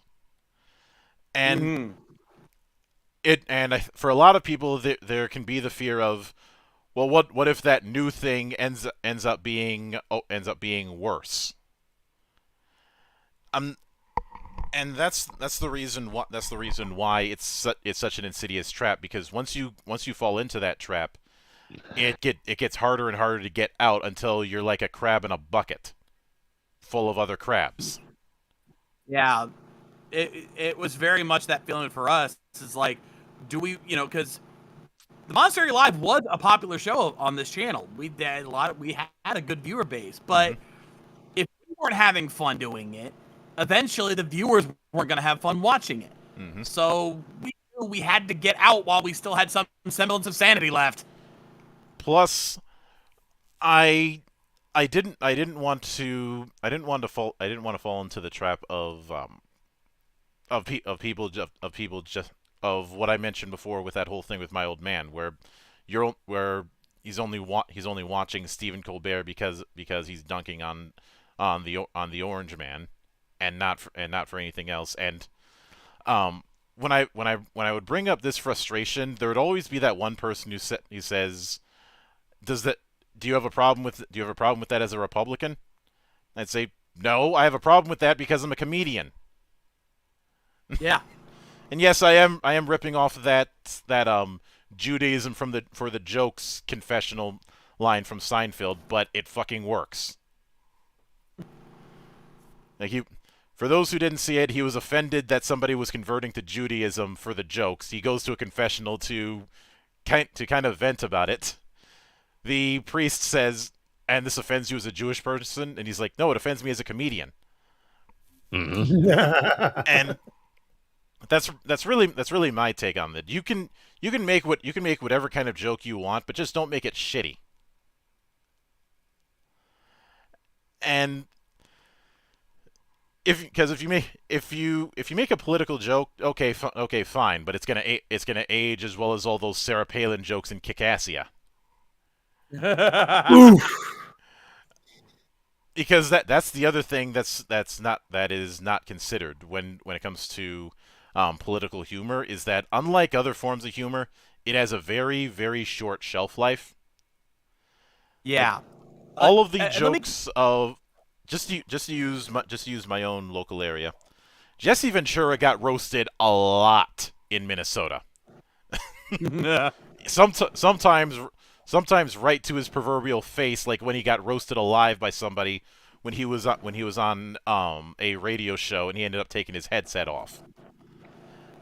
Yeah. Actually, once you're done, I've got a bit of a story and a little bit of a comment regarding my territory where political humor got in problem. But a lot of those jokes these days, if I were to go back and listen to them, even some of the old KQ92 jokes, I cannot go back and listen to them because they have aged like fucking milk. Yeah, and that applies in my territory as well, because I reviewed during this time. I reviewed the anime My First Girlfriend is a Gal, a rather notorious anime for its dub. Terrible, terrible anime. Just in either version. If you took away the dub, it's your bog standard ecchi anime. It's No, nothing. it's bad even under those standards. I fucking watched that piece of shit. Okay, there's Minoru, so I'll grant you that. That being I'm sorry. said, no, it's okay. It's okay. Hey, I'm sorry. Not entirely. But the point I'm making is that for whatever reason, the people who dubbed this series changed one of the lines in one episode to add a political joke. Several, in fact. Some of them were socio-political. You know, the whole they did whole SJW thing and everything like that. But the one joke that really is going to age poorly is that during one scene, one of the characters, basically they changed it in the dub to give him a Trump-esque speech. He was doing a speech he was working as a part-time job at a video store, and he got to take over as manager for the day. In the original Japanese, he just did a motivational speech, what you would, really kind of fun thing. Whereas in his best buddy, he was just like, is this guy crazy or what? But in the dub, he changed it to do a Trump make America great again type speech. And the friend then goes, I feel like I've heard this before. And I as someone like me who's left-leaning, I should love that joke. I should be laughing my ass off according to most standards of what political humor I should find funny. I immediately was like, what the fuck is this? Why did you throw that in there? I was immediately pissed off because it was like, why did you need to put that there? I knew immediately that was a dub change. Like, it was so fucking obvious. And I hated it. Because I knew that even if people enjoy the series, that dub is going to age like fucking milk. And I know what a lot of people will bring up every time these kind of things happen in a bad dub. Inevitably, somebody will bring up Ghost Stories. Except Ghost Stories was a freak accident. Once in a lifetime. It was literally just a case of the studio who made it, and it was a failure in Japan. Just was like, yeah, do whatever you want. We don't give a shit. They didn't give a shit. It was Yep. no, they didn't give a shit. So it was just a blank check for Mayhem. I know some people might bring up Samurai Pizza Cats in that regard, but that was a case of a legitimate fuck up. Oh yeah. Yeah, like the original studios lost the script, so they basically said, "All right, you know what? We can't really help you here. Just do whatever you can. Mm-hmm. Work with what you got," and they did. But yeah, in Ghost Stories, even then, you couldn't do that kind of thing today. There's no Japanese studio would ever allow them to do that because they're very strict about what they put in their dubs. To the point that more often than not, Japanese producers are in the studio looking over the scripts before they're recorded. Secondly, as we've been saying, a lot of the jokes that happen in Ghost Stories, most people would not find funny anymore. Like, we can enjoy it retroactively knowing that it was a product of its time. You could not pull those jokes off today without getting people really pissed the fuck off. Of course, now. When as far as the whole thing of Colbert bringing what he did with the Colbert Report onto the Late Show, to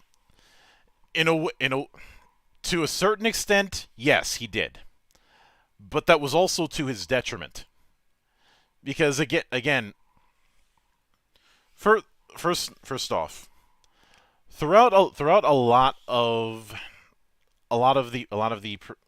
the years that we've been going through when it comes to the evolution and de-evolution of late night, you have the look of this very grand, very opulent set.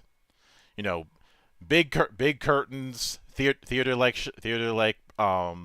studio in front of the studio audience, a lot of details on the walls, on the decorations, and the like, kind of theater-esque. But as time went on, you had some folk mess around with that. A big example of this is Seth Meyers, who didn't even use the desk setup, or Ferguson would sit far closer to his guest during the guest segment. You know, doing these things to kind of bring a bit more of authenticity to the show. Now, Fallon, of course, went in a different direction and turned it into essentially a variety show, but that's another matter. Of course, they all did their own thing, but it was never the same. And sometimes that's not a bad thing. And it's late night with Seth Meyers is more inoffensive, and it's obviously not my cup of tea. So, and to be fair, I will give Myers credit for the fact that first off, it was he was able to get the position. He was able to get the position partially because Conan O'Brien put him over, but also the guests would roast him or roast the set constantly, and he would take it in stride. Yeah. And but when it comes to Colbert, the first time he shows up, you have something that's you have this level of opulence, almost like a church, to the point of having a chandelier with his face on it, in something that looked ridiculous, even though he's not supposed to be playing a character. No, I think he said someone would remember him for that, so I think he decided to go with it just for the chuckles. I don't think it's a chandelier, more of like a dome thing or whatever. It looked like it was like a dome with stained glass designs and his face on it. The problem, which if he did that in the Comedy Central days, nobody would bat an eye. But the problem is he was trying to both be himself and play that character at the same time. And the problem is that's not compatible. I think that's what he evolved. He started with that. From what I saw from a few episodes, was he evolved away from that part of the character. Because the first few episodes, it was okay. You know me from that, so let's go for that, so we can at least get as many people as possible. I watched a recent episode just out of curiosity, and obviously in preparation for this. It evolved. That's all I'm going to say there. I'd say the other thing that certainly has not helped anybody is trend chasing. A while back I had made the following analogy when it comes to the zombie Simpsons thing. Mm-hmm. It used to back in like the 90s, and to a certain extent some of the early 2000s, depending on the year. Everybody was trying to rip off the Simpsons. In the zombie Simpsons era, as it's been called, the Simpsons is trying to rip everybody else off. And with some of the trend chasing you see with certain late night hosts, you kind of see that things are getting really bad when late night hosts are trying to do Fortnite dances.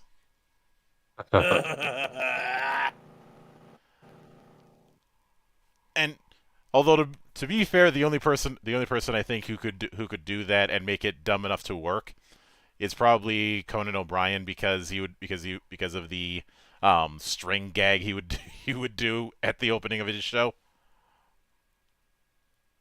I can see him pulling it off. Mm-hmm. And to be fair, when it comes to the current state of things, the part of the reason I know I'm probably going to get shit for this, but there's a method to my madness when I make this analogy. I would say that Conan O'Brien has become late night comedy's equivalent of Chris Jericho.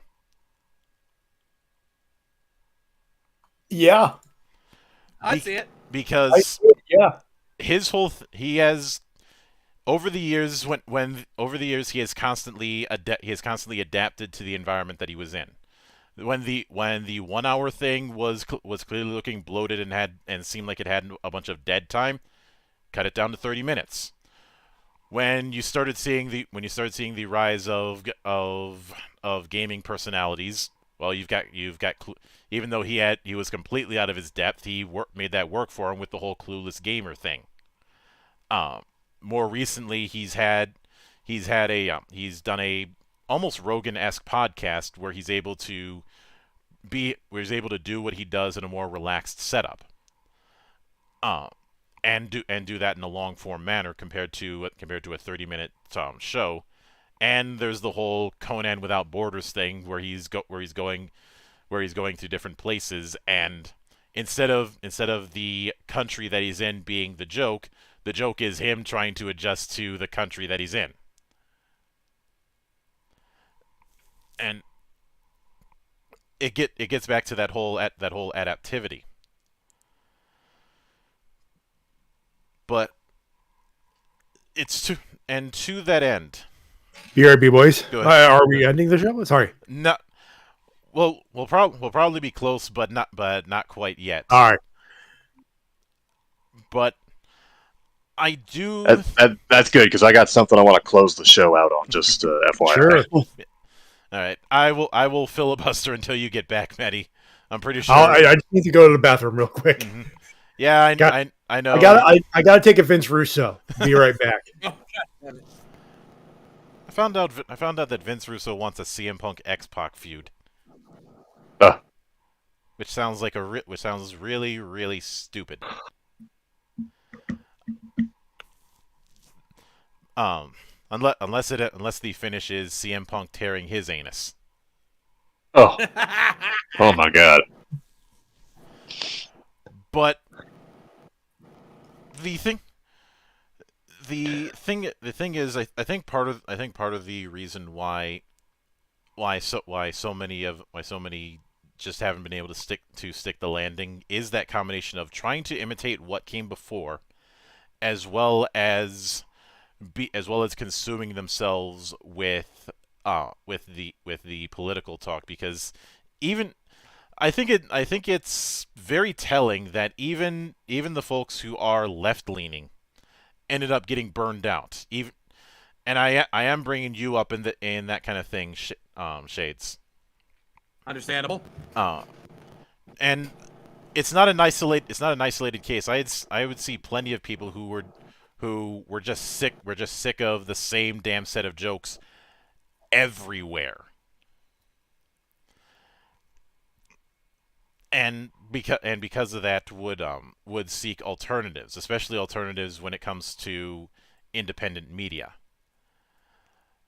And I've seen some people say that much like the song goes about video killed the radio star, that that YouTube personalities killed the whole late night concept. I don't think that's the case. I think it might. I don't think it was the only reason, but I don't think ignoring it would be a good idea either. I think the fact that there was so much other ways to consume that kind of content with people who didn't have the filters that a fully produced show has meant, why would I need to watch Stephen Colbert make those kind of jokes when I can go online and see a whole bunch of people make far stronger jokes and have more variety to them? Actually, we've touched upon this in the past. Remember the VTuber episode, the one that got a certain e-girl's simps mad at you. I'm back at, oh God, I remember the shit show. It was a shit show for a hot minute, but that particular episode I'm referring to is was about VTubers and authenticity. And I know some people will argue that there isn't authenticity with VTubers, especially with the ones who are in places like Niji Sanji or HoloLive. I strongly disagree with that, because even if they're not trying to present who they are behind the mask or something like that, they are presenting a character that they are committing to. I think the best example for that would be Mori Calliope. She's still being herself for the most part. She's just presenting it through the character of Mori. And if you know about Mori's alter ego, you kind of see that. Mm-hmm. Wait, hold on, Mildra. You got VTuber Sims to get pissed off at you? Not Well, not so much necessarily. not VTuber Sims. Sims of another streamer. Okay, fine. I was gonna force you to drink, but I can't really. It's because it, and unfortunately, because he had shared it, Shades was the one who ended up taking the brunt of it. But I had remarked, and I see what Funny and Gondwave had put up. You can take that whole tribalism shit into someone else's temple, not mine. We don't do that. Yeah, that shit's not welcome here. I'm not gonna lie, Scarly's actually pretty decent. I like watching Scarly. But Scarlet's good. I believe it was one of the big e-girls who keeps getting recommended to me whenever I'm on Twitch and I never watch. I think it was Pokimane. It was it was absolutely Pokemon because she had done that one time where she had a VTuber thing going. Yeah, and I had said that was never going to work because it was riding a trend. It's also Pokimane. And say what you want about Pokimane, and Twitch for some reason loves her, and I would much rather watch crickets have sex. I've said I've got nothing against her. I just find so much about her to be Well, she's boring. I'm sorry. I'm just gonna come out and say it. She's boring. There's nothing original about Pokimane. She's not funny. Nothing she does is any different from any other fucking Twitch streamer. I'm sorry. I don't understand why Pokimane is like put up on a pedestal. She's not entertaining. I'm just gonna be honest about it, guys. Say what you want. Okay, come down my throat. I don't care. Pokimane's boring. And also funny and good is saying had to expend. Look, if you're disparaging one and trying to prop up another, that is tribalism in my book. Well, I say Pokimane is boring. No, she's about as entertaining as Amarath and fucking Sunpiker. But Twitch is just garbage in general. Doku. He's talking about somebody else. He's not talking about Pokemon. Yeah. Well, most of them are boring anyways. So Twitch is just garbage. I'm calling Rails. Getting back on the rails. The key thing here, and this is something that we've seen with the rise of the long form podcast, as well as the rise of the long form hot tub of streamers being just as, if not more important, when it comes to the promotion and popularity of certain games, as a proper marketing budget, something that Mark Kern was a little bit ahead of the curve with, even if the gaming truck was something he objected to. Is this demand for authenticity. If I have to use a more recent example, it's people losing faith in what's referred to as the third estate, i.e., journalism. Whether it be the news networks having less and less respect, or even what we've seen with the enthusiast press. I already made the joke about how CBR and Vice keep laying off people. People prefer somebody who talks to them like a human being and doesn't talk down to them. But love him or hate him, when people are looking to guys like Philip DeFranco for their news because he at least tries to be authentic and tries to be human about everything, that's how you know times are changing. Yeah, and I've even seen that kind of thing with my own work, because it took a while, but some people finally got the hint that the approach that I'm going to take with reviews is not the breakdown every single chapter, because if I did that, there'd be a whole lot of repetition. Since how many times do I need to read GM advice, for instance? Yeah.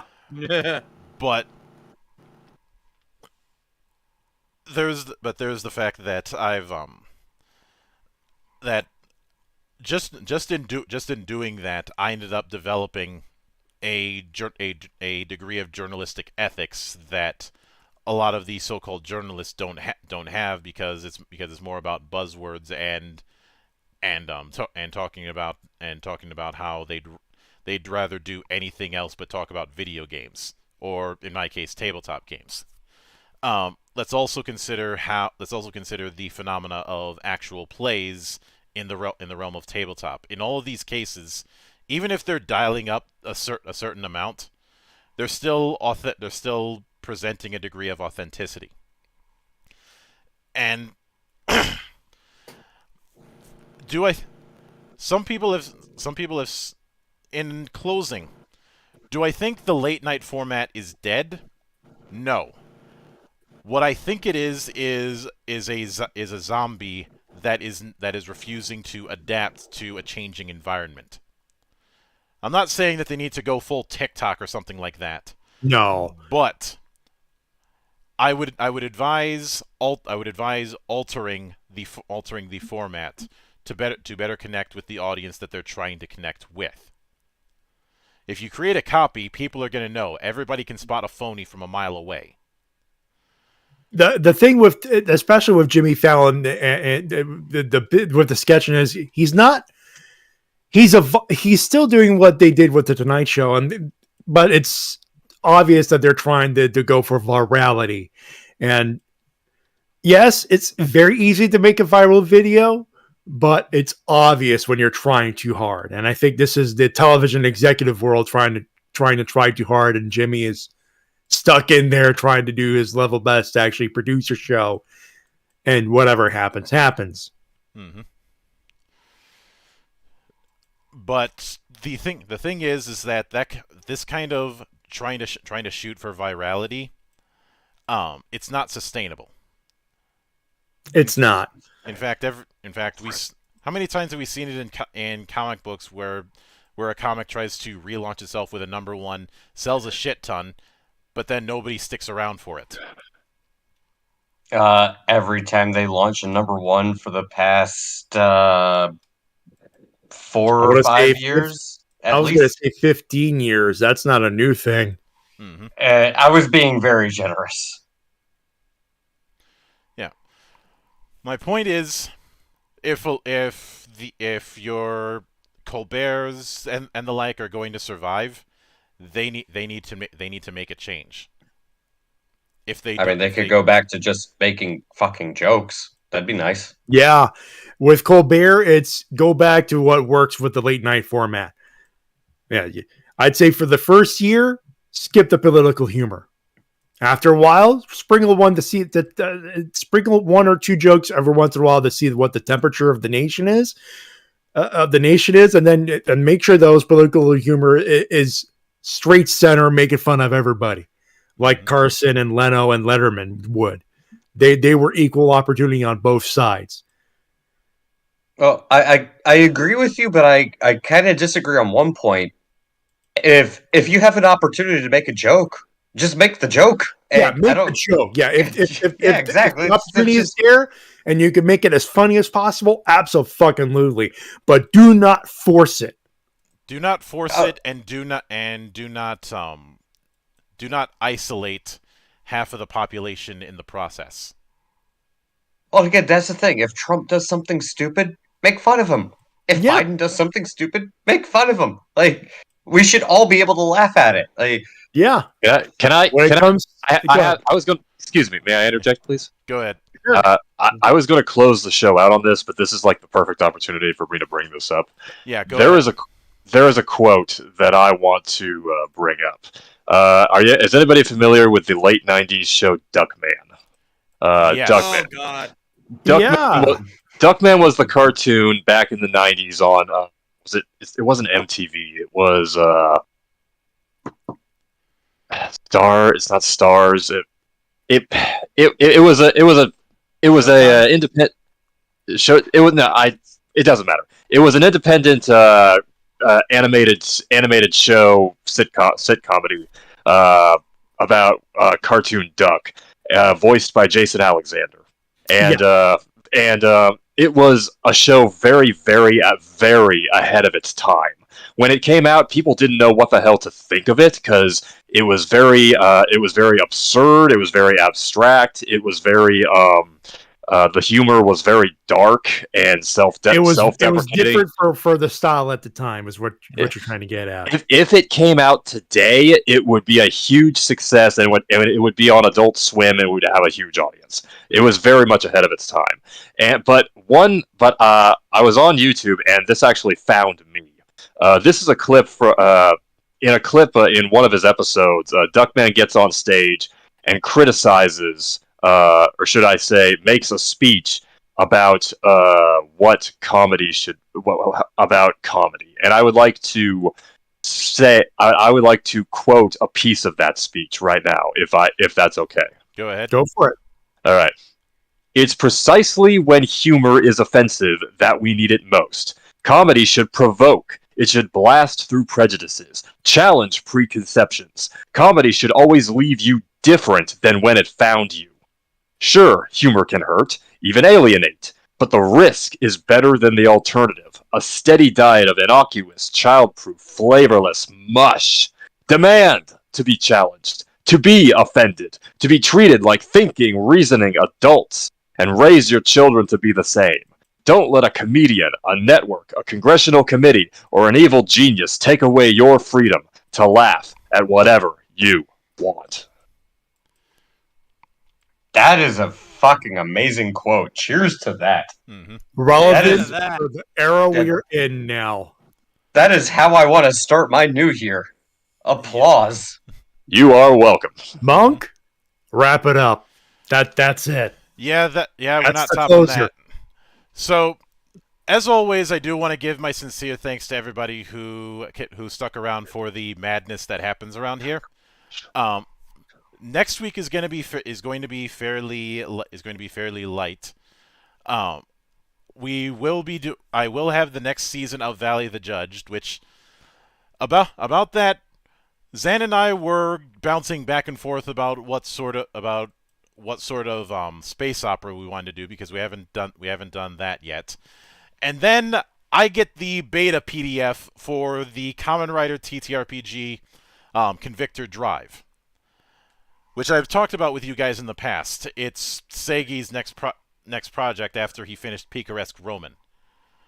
And I had some back and forth with the people who've been handling the translation, Lion Wing Publishing, and they said that even though it's the beta, the text of the rules is basically that, just with a few grammatical errors that are going to be sussed out. So I was like, you know what? Fuck it. Convictor Drive is what we're doing next. I will also, in a rare twist, I will be having another tabletop YouTuber on the show on Saturday. One who does double duty like I do. That being Bear, the Forever DM, who is currently developing a D6 based fantasy game called Legends and Longswords, meant to be his own little fantasy tribute to the West End D6 era. And of course, next week we will be returning with GeekWatch and all the insanity that it brings. In fact, let me see what the topic is for next week. We're doing that one. All right then. that should be a fun one. And as I often say, please look forward to it. But until then, on behalf of the good brothers present and not present, my name is Mildra. I am your gaming monk, and join the watch.